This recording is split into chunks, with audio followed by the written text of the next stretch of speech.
오늘 함께 나눌 말씀의 제목은 생수의 강입니다. 다 같이 함께 따라합시다. 생수의 강.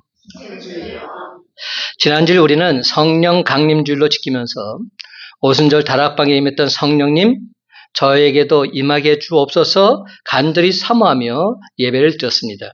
그런데 여러분, 성령이 한순간 우리에게 강림한다고 해서 모든 것이 다 해결되는 것 아닙니다. 그 성령님이 계속해서 내 삶을 주관해야 합니다. 이 무슨 말입니까? 내 삶에 늘 항상 생수의 강이 흘러 넘쳐야 한다는 겁니다. 늘 항상 내가 성령 충만해야 한다는 것입니다. 제가 신대원 졸업여행으로 이스라엘 성지 순례를 갔었는데요. 그 기간 중에 하루도 빠짐없이, 아니 1시간도 빠짐없이 늘 항상 몸에 품고 다녔던 것이 있습니다. 뭘 품고 다녔을까요? 맞아요. 성경책이 아니라 생수 한 병 계속 품고 다녔습니다. 여러분, 성경책보다 더 귀한 게 이스라엘에서는 물이더라고요. 물이 없었더라면 저는 40도를 넘나드는 무더위에 지쳐서 그만 쓰러져 버렸을런지도 모릅니다.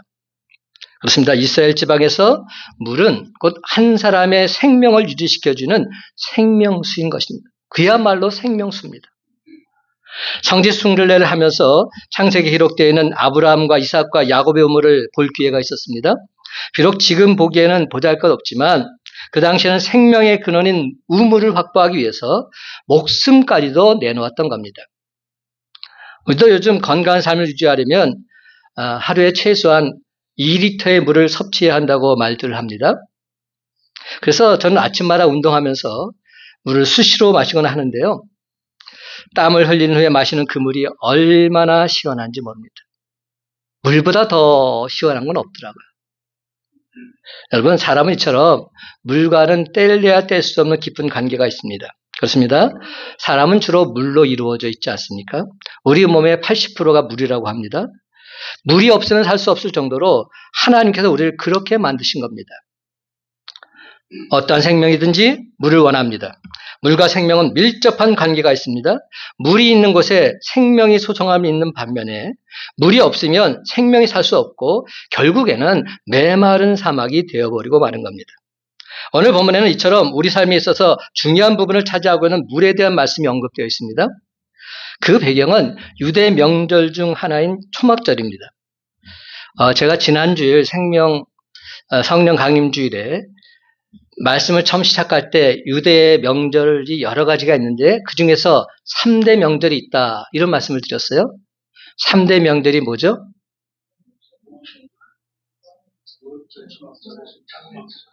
맞아요. 이한정 집사님께서 명확히 말씀하셨는데 유월절, 초막절, 오순절 이게 3대 절기입니다. 지금 오늘 성경 말씀은 오순절에 대한 이야기입니다.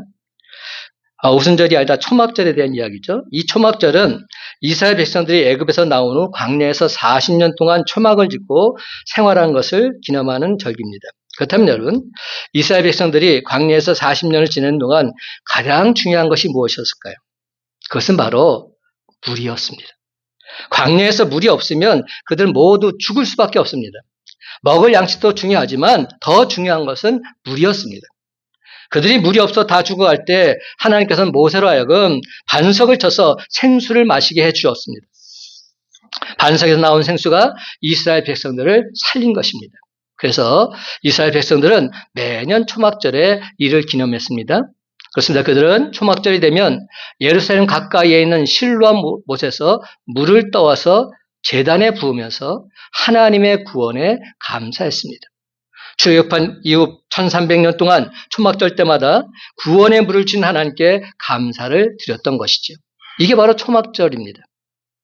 그런데 이번 초막절에는 실로암 못에서 물을 길어온 물을 제단에 붓는 이스라엘 백성들을 향해서 예수님께서 이렇게 외치시는 겁니다.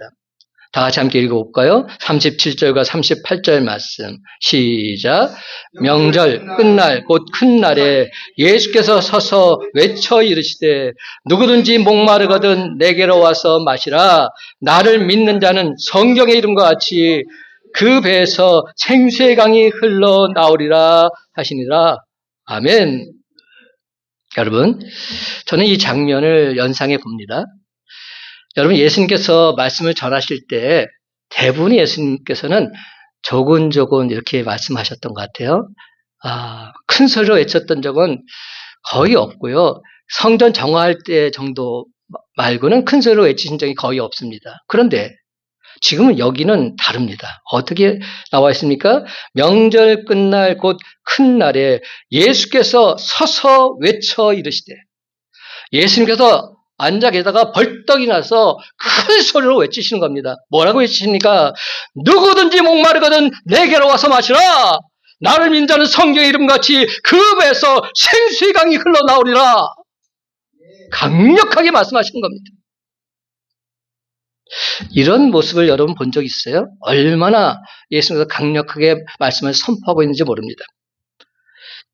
사랑하는 성도 여러분, 우리의 목마름을 완전 해결할 수 있는 분 누구이십니까? 바로 예수님 아니십니까? 그렇습니다. 예수님만이 우리 인간의 목마름을 해결시킬 수 있는 분이십니다. 요한복음 4장 13절과 14절을 보게 되면 예수님께서 수가성 우물가에서 만난 한 여인에게 이렇게 말씀하십니다. 이 물을 마시는 자마다 다시 목마르려니와 내가 주는 물을 마시는 자는 영원히 목마르지 아니하리니 내가 주는 물은 그 속에서 영생하도록 솟아나는 샘물이 되리라. 그렇습니다, 여러분. 세상 방법으로는 우리의 갈증을 해소시키지 못하지만 예수님만이 우리의 갈증을 해소시킬 수 있습니다. 세상 것으로는 다시 목마르게 되지만 예수님께서 주는 생수는 영원토록 목마르지 않게 되는 줄 믿으시기 바랍니다. 근데 참 안타깝게도 사람들은 세상적인 방법으로 자신들의 갈증을 해소하려고 합니다. 돈이나 명예나 인기나 권력 등의 세상적인 방법으로 자신의 갈증을 해소하려고 합니다. 하지만 그러면 그럴수록 더더욱 갈증만 나게 되어 있습니다. 세상의 그 어떤 것으로도 우리 인간은 만족할 수 없습니다.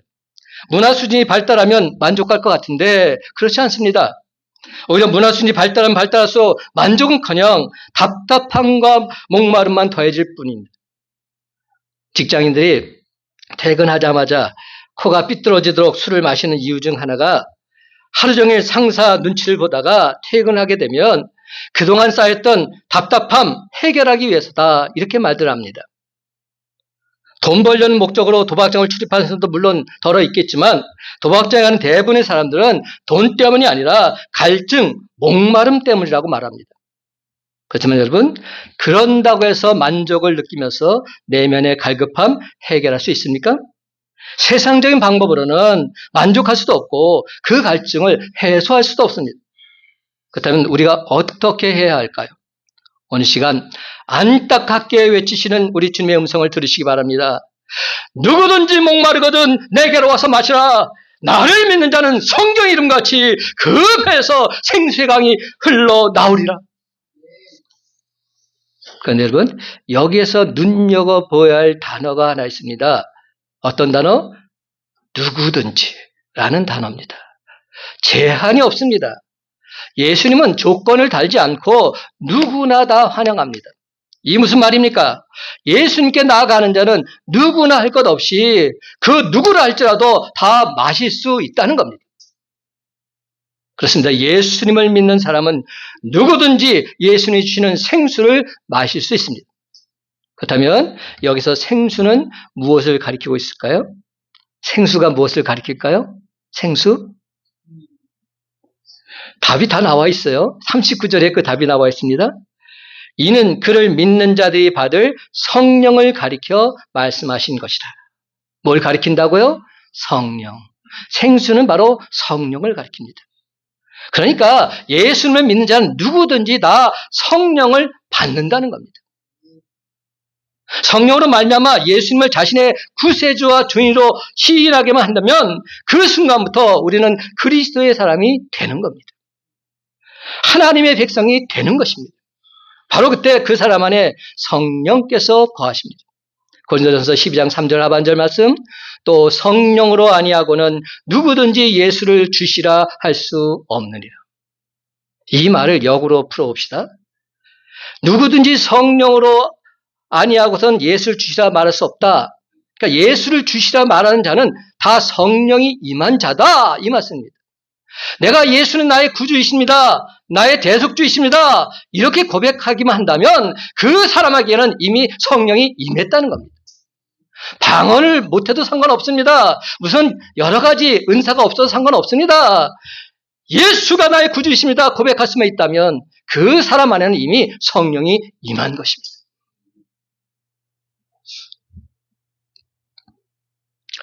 그래서 사도 바울은 로마서 8장 9절에서 만일 너희 속에 하나님의 영이 거하시면 너희가 육신에 있지 아니하고 영에 있나니 누구든지 그리스도의 영이 없으면 그리스도의 사람이 아니다 말씀합니다.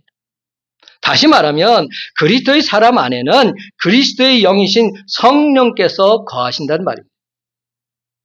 또 같은 장 8장 15절과 16절 보면 너희는 다시 무서워하는 종의 영을 받지 아니하고 양자의 영을 받았으므로 아빠 아버지라고 부르짖느니라.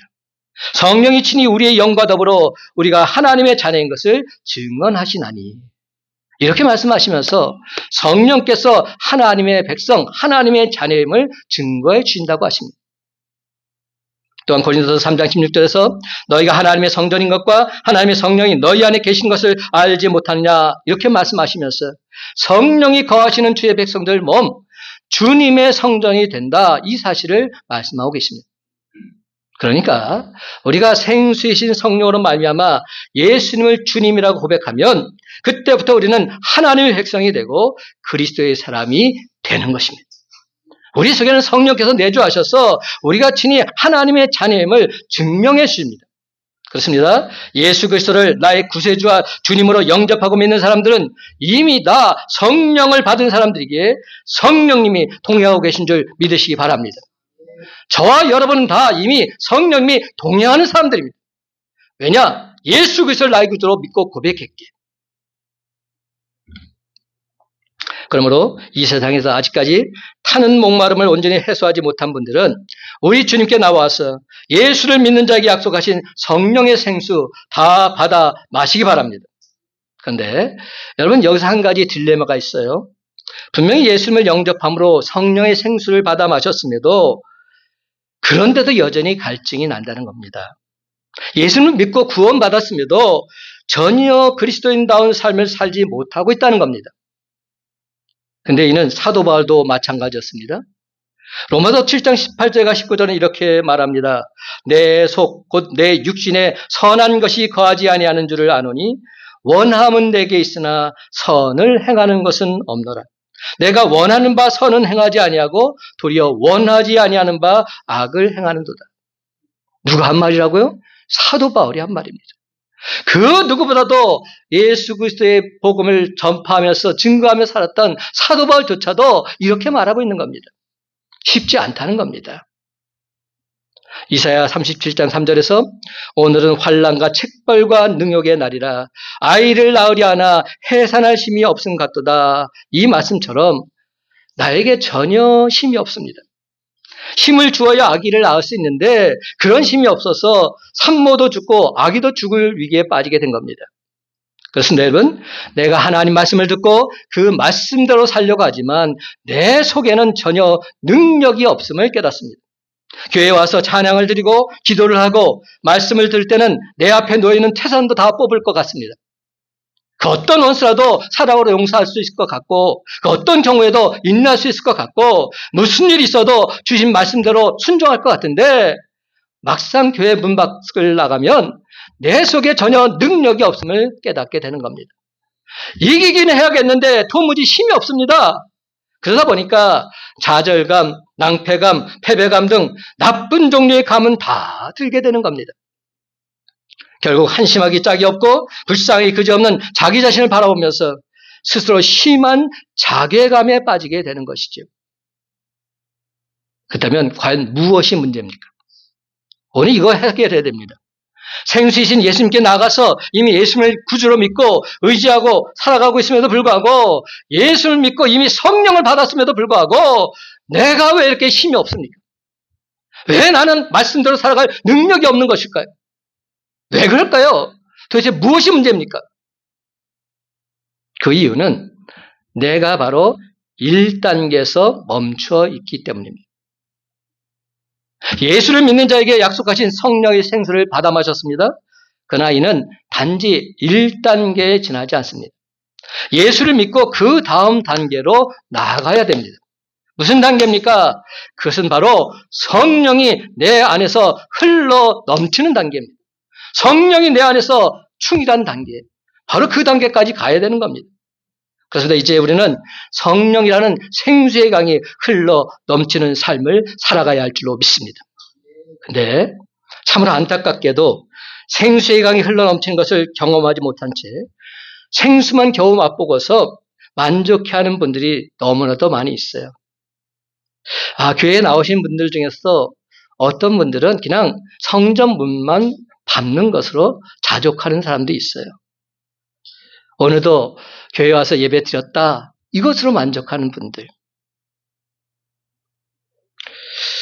이것을 고 옥하는 목사님께서, 사랑의 교회 옥하는 목사님께서 이렇게 예를 들으셨어요. 전체 요리인 에피타이저와 주 요리인 메인 메뉴, 이 두 가지를 가지고 설명하셨습니다. 우리가 고급 일식집에 가면 다양한 찌끼다시가 나오고 나중에 메인 요리인 회가 나옵니다. 회가 주 아닙니까? 근데 저는 직장 다닐 때 일명 제 별명이 뭔지 아세요? 찌끼다시 킬러. 찌끼다시만 엄청 먹었어요. 횟집에 가서 제가 제일 많이 먹은 게 뭐냐면 옥수수, 그리고 튀김, 뭐 이런 것만 잔뜩 먹었어요. 그래서 정작 회가 나오면 회는 거들떠보지도 않았어요. 그러니까 저랑 같이 갔던 친구들은 얼마나 좋아했는지 몰라요. 이야, 항상 회 먹으러 갈 땐 저를 데리고 가. 회를 대신 나는 먹지 않고 자기들이 먹을 수 있으니까. 이처럼 하나님 궁전에 초대받은 우리도 에피타이저만 먹고 일어나는 경우가 있다는 겁니다. 근데 사실 고급 레스토랑에서는 메인 메뉴가 중요합니다. 에피타이저는 보조 요리사도 만들 수 있어요. 그러니까 웬만한 요리사는 다 에피타이저는 만들 수 있어요. 근데 메인 메뉴는 아무나 만들어지 못합니다. 1급 요리사가 만들어냅니다. 거기서 판가름이 나는 것이죠. 고급 레스토랑에서는 에피타이저가 아닌 메인 메뉴가 중요한 것처럼 그리스도에는 성령의 생수를 맛보는 것보다 성령의 생수가 우리 삶 속에서 강물처럼 흐르게 하는 것, 이것이 더 중요하다는 겁니다. 성령의 생수를 마시는 것, 이것으로 끝나서는 안 됩니다. 늘 언제나 성령의 생수가 강물처럼 흘러나야 합니다. 흘러 넘쳐나야 합니다. 38절과 39절 말씀 다 같이 다시 한번 한 목소리 읽겠습니다. 38절과 39절. 나를 믿는 자는, 시작. 나를 믿는 자는 성경의 이름과 같이 그 배에서 생수의 강이 흘러나오리라 하시니 이는 그를 믿는 자들이 받을 성령을 가리켜 말씀하신 것이라. 예수께서 아직 영광을 받지 않으셨으므로 성령이 아직 그들에게 계시지 아니하시더라. 아멘. 여러분, 우리가 어떻게 생수를 마실 수 있습니까? 분명히 답이 나오죠. 나를 믿는 자는 성령의 이름과 같이 그 배에서 생수의 강이 흘러나오리라. 바로 이 말씀에서 그 답이 있습니다. 예수 그리스도를 믿는 것, 이것만이 성령의 생수를 마시는 유일한 방법인 줄 믿으시기 바랍니다. 그렇습니다, 여러분. 성령이라는 생수의 강이 흐르는 삶은 살 수 있는 사람, 특별한 사람 아닙니다. 나를 믿는 자. 다시 말해서 예수 그리스도를 나의 구세주와 주인으로 모신 자는 누구든지 체험할 수 있는 하나님의 은혜인 것입니다. 그렇다면 예수를 믿는다는 것이 도대체 무슨 뜻일까요? 단지 입술로 나는 예수님 당신을 나의 구주로 믿습니다, 이렇게 말하는 것입니까? 아닙니다. 그게 아니라 나의 전 인격과 내 삶을 우리 주님께 의탁하는 삶을 살겠습니다. 이것이 진짜로 예수님을 바로 믿는 삶입니다. 내 삶의 주인이 예수 그리스도가 되는 삶, 이것이 진짜 예수 믿는 삶입니다. 예수님이 내 삶의 주인이 되시는 삶, 이것이 진짜 성령 충만한 삶인 것이죠. 그렇게 믿는 사람에게 우리 주님은 성령을 선물로 주시겠다 약속하십니다. 성령은 하나님의 영이시기에 우리를 이상하게 만들지 않고 정상적으로 만드십니다. 가장 이성적이 되게 하시고 바른 판단하게 하시며 자기 자신을 절제하게 하십니다.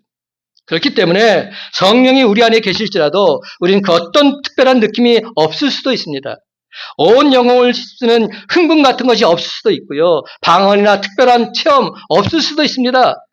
그러나 우리 주님은 약속하신 대로 행하시는 분이시기에 예수 믿는 사람에게는 반드시 성령을 부어주십니다. 그렇다면 성령이 임했다는 사실을 어떻게 느낍니까? 이제는 이전의 내 모습으로는 결단코 다시금 되돌아갈 수 없음을 느끼게 되는 것입니다. 옛사람의 모습을 완전히 벗어버리는 삶을 살게 되는 겁니다. 나의 무능함을 철저히 깨달았기에 내 인생은 한마디로 파산한 사람과 같았기에 주님께서 나와 함께 해주지 않는다면 이 사막 같은 길에서 나는 목말라 죽을 수밖에 없습니다. 예수님 없이는 나는 절대로 사람다운 삶을 살아갈 방법이 없습니다. 이 사실을 솔직히 인정하고 예수 그리스도께 완전히 항복해야 합니다. 이런 사람에게 우리 주님은 성령을 부어줘서 그 마음속에서 생수의 강이 솟아나게 하십니다. 성령이 늘 항상 그와 함께 동행해 주십니다. 그래서 성령께서 주시는 지혜와 능력과 기쁨이 전혀 마르지 않게 해주십니다. 그러므로 이제 그 누구에게로 길과 만족을 구하러 갈 필요가 없습니다. 왜입니까? 내 안에 계신 성령님께서 나에게 날마다 가르치시고 날마다 나를 인도하시고 날마다 내게 힘과 능력과 지혜를 더하여 주시기 때문에 이것이 바로 내 안에서 날마다 샘솟는 성령이라는 생수인 것입니다. 이사야 55장 1절에 보면 너희 목마른 자들아 물로 나오라 돈 없는 자도 오라 너희는 와서 사 먹되 돈 없이 값 없이 와서 포도주와 젖을 사라 말씀하십니다. 여러분 하나님이 주시는 영원한 음료는 돈이 있어야 사는 게 아닙니다. 공로가 있는 사람만이 성령을 받는 게 아니라는 말입니다.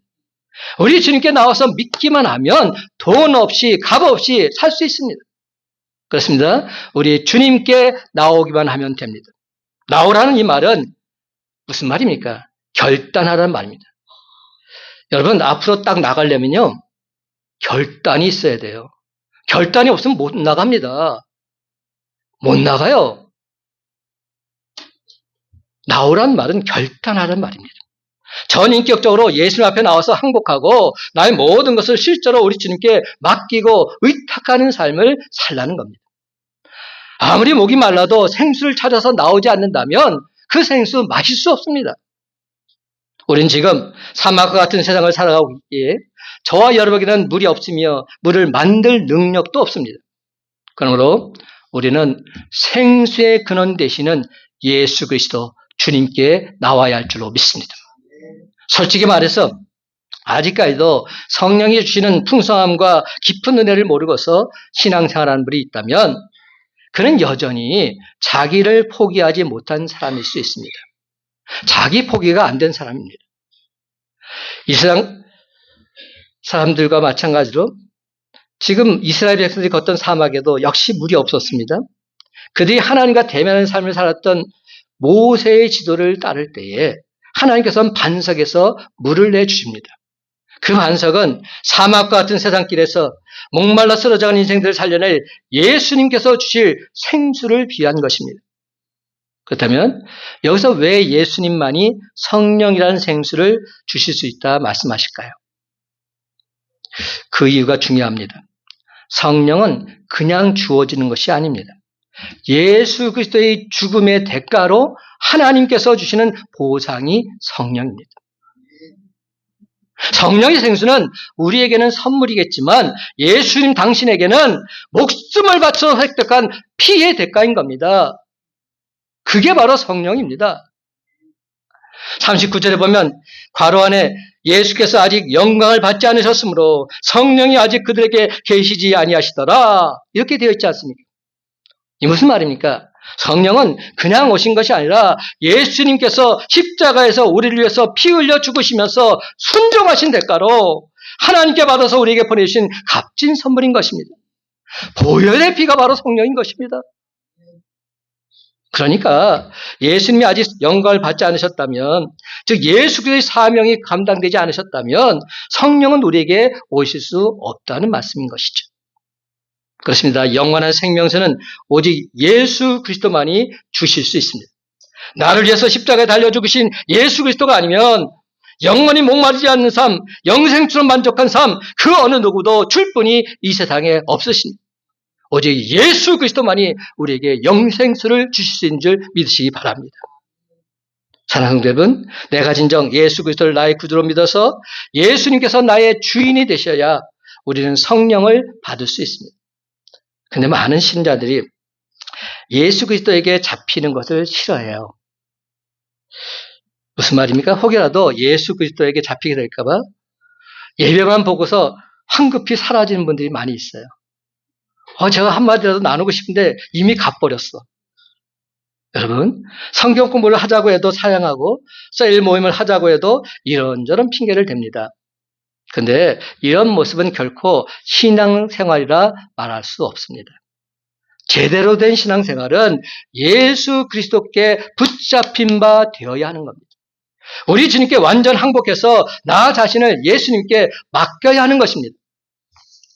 여러분, 나는 예수님의 사람이기에 이제는 더 이상 세상 사람들이 하는 일을 할 수가 없고 세상 사람들이 사는 방법으로는 결단코 살 수가 없다는 생각 해보신 적 있으십니까? 그 생각이 바로 내가 예수님께 붙잡혔고 예수 그리스도 안에 있다는 증거인 것입니다. 우리 주님은 그런 사람에게 성령을 부어주십니다. 아직도 내 힘으로 신앙생활을 해보려고 하십니까? 오래가지 못하고 이내 곧 쓰러지게 된다는 사실 아셔야 합니다. 그런 사람은 성령의 생수를 공급받을 수 없습니다. 신앙생활에 있어서 샘솟는 활력과 기쁨 얻을 수 없습니다. 그런데 여러분, 성령을 받으면 어떻게 된다고 아십니까? 분명한 답이 나오죠. 그 배에서 생수의 강이 흘러나오리라. 그 배에서 생수의 강이 흘러나오리라. 물 한 그릇을 얻어 마셔서 일시적으로 해결되는 것이 아닙니다. 생수의 강이 늘 항상 흘러 넘쳐난다는 겁니다. 다시는 목말라서 고통스러운 일이 없고 나 자신뿐만 아니라 다른 많은 사람들에게도 풍성함을 주는 그런 성령의 역사가 나타나게 된다는 것입니다. 사도 바울은 이미 그리스도 안에서 그의 은혜의 풍성함을 따라서 그의 피로 말미암아 구속 곧 죄 사함을 받은 에베소 교회 성도들에게 에베소 5장 18절에서 이렇게 말씀합니다. 술 취하지 말라. 이는 방탕한 것이니 오직 성령으로 충만함을 받으라. 여러분, 이미 구원받아서 성령의 생수를 맛본 사람은 지속적으로 성령 충만한 삶을 살아야 한다는 겁니다. 이는 한번 체험하고 끝내버리는 것을 의미하는 것이 아닙니다. 그리스도인이라면 날마다 매 순간마다 성령 충만을 경험하면서 살아가야 한다는 것입니다. 그러므로 사랑하는 성도 여러분, 이제부터는 늘 항상 성령님과 동행하는 기쁨과 감정을 맛보면서 저와 여러분의 삶 속에서 진정 생수의 강이 흘러 넘쳐나게 되시기를 예수님의 이름으로 간절히 축원합니다. 구약 에스겔서 47장 1절에서 12절까지를 보게 되면 물에 대한 이야기가 나옵니다. 여기서 물은 뭘 말한다고 제가 말했죠? 바로 성령을 말합니다. 성전 문지방에서 흘러나온 물이 강으로 흘러가자 강 좌우편에 나무가 심이 많게 되고 그 나무들이 무성하게 자라서 많은 열매를 맺고 있습니다. 또한 강물에는 수많은 고기들이 뛰놀고 있습니다. 물이 흘러가는 곳에는 모든 것이 살아나고 모든 것이 풍족하고 모든 것이 풍성해지고 있습니다. 그렇습니다, 여러분. 이처럼 성령의 생수가 흐르는 곳에는 풍성한 삶이 주어지게 되어 있습니다. 우리가 성령의 생수로 충만하게 되면 감히 세상이 저와 이름을 넘볼 수 없게 되는 것입니다. 에스겔서 47장은 물이 창일하더라 이렇게 끝납니다. 창일한다는 게 뭔지 아십니까? 흘러 넘치는 걸 말합니다. 여러분들 물에 빠졌을 때 여러분 쑥 들어가야지 내가 살 수 있어요. 여러분들 정말 그게 중요합니다. 아예 물에 나 자신을 맡겨야만 내가 다시 살 수 있는 겁니다. 성령님께 내 삶을 맡겨야만 내가 다시 살 수 있는 겁니다. 이것이 바로 성령 충만한 삶인 겁니다. 우리가 성령의 생수로 충만하게 되면 감히 세상이 저와 여러분을 넘볼 수 없습니다. 그래서 성령으로 충만하게 되면 세상 것들이 비집고 들어오지 못합니다. 왜? 이미 충만한데 들어올 공간이 없는데 어디 들어옵니까? 못 들어옵니다. 근데 왜 문제가 생깁니까? 틈이 있기 때문에. 자꾸만 틈을 보이니까 그 사이로 사탄 마귀가 틈타고 우리를 힘들게 하고 넘어뜨리는 겁니다. 세상에 더러운 것들이 밀어닥쳐서 우리를 자꾸만 힘들게 하고 있는 겁니다. 그러므로 우리는 죄악적인 요소를 제거하는 것도 물론 중요합니다. 그렇지만 성령 충만함을 유지하는 것, 이것이 더욱 중요합니다. 성령 충만함을 유지하며 살아가는 것, 이것이 더욱 힘써야 될 우리의 모습인 겁니다. 그래서 갈라디아서 5장 16절에 보면 성령을 따라 행하라 그리하면 육체의 욕심을 이루지 아니하리라 말씀합니다. 무슨 말입니까? 우리가 육체의 욕심을 이루지 않기 위해서 노력하는 것도 필요하지만 더 중요한 것은 성령을 따라 행하는 것입니다. 성령을 따라 행함으로 성령의 생수가 우리 안에 충만하게 되면 우리는 성령의 능력으로 육체의 욕심 넉넉히 다스릴 수 있습니다. 그러면 여러분, 나는 예수 믿은 지 5년이 지나고 10년이 지나고 20년이 지난데도 나는 왜 맨날 이 모양이 이 꼴입니까? 이렇게 말하기 전에 성령을 따라 행하고자 애쓰고 힘쓰시기 바랍니다.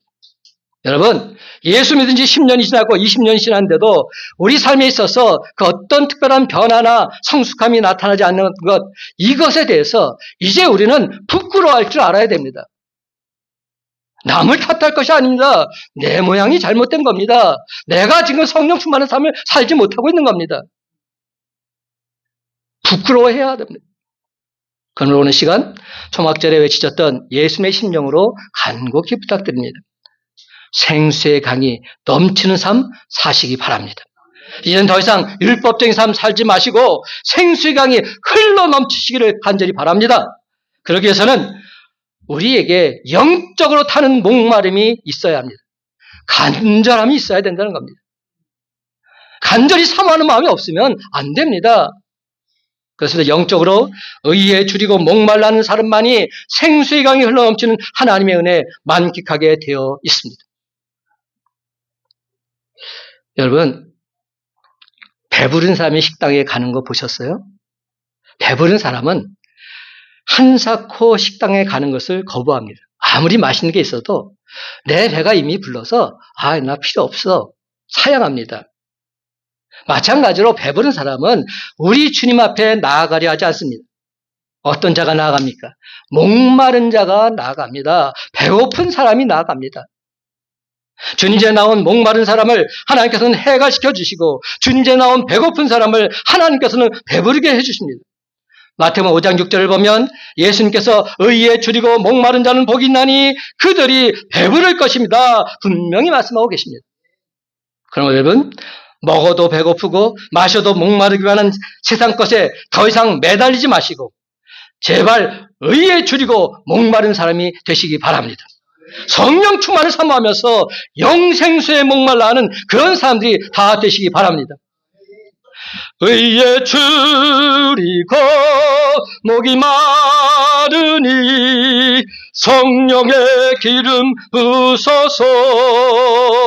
의에 줄이고 목이 마르니 내 잔을 채워주소서.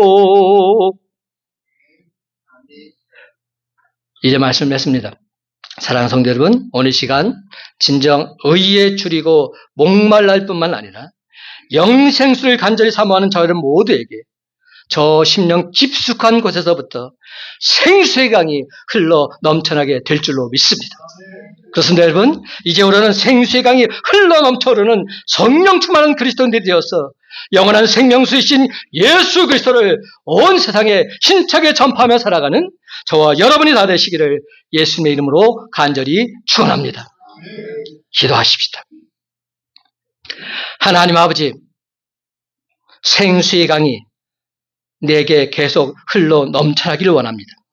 생수의 강을 한번 맛보는 것으로 그치는 것이 아니라 날마다 생수의 강이 넘쳐나므로 내 속에서 주의 영광이 드러나게 하여 주시고 내 삶 속에서 주의 뜻이 나타나게 하시고 성령 충만한 용사가 되어서 사탄 마귀의 세를 물리치게 하시고 날마다 주님을 기쁘시게 한 자로 날마다 주님께 영광 찬송도인 자로 내가 든든히 서가게 해 주시옵소서. 우리에게 영원한 생명을 공급하기를 원하시는 우주 예수 그리스도의 이름으로 간절히 축복하며 기도드리옵나이다. 아멘.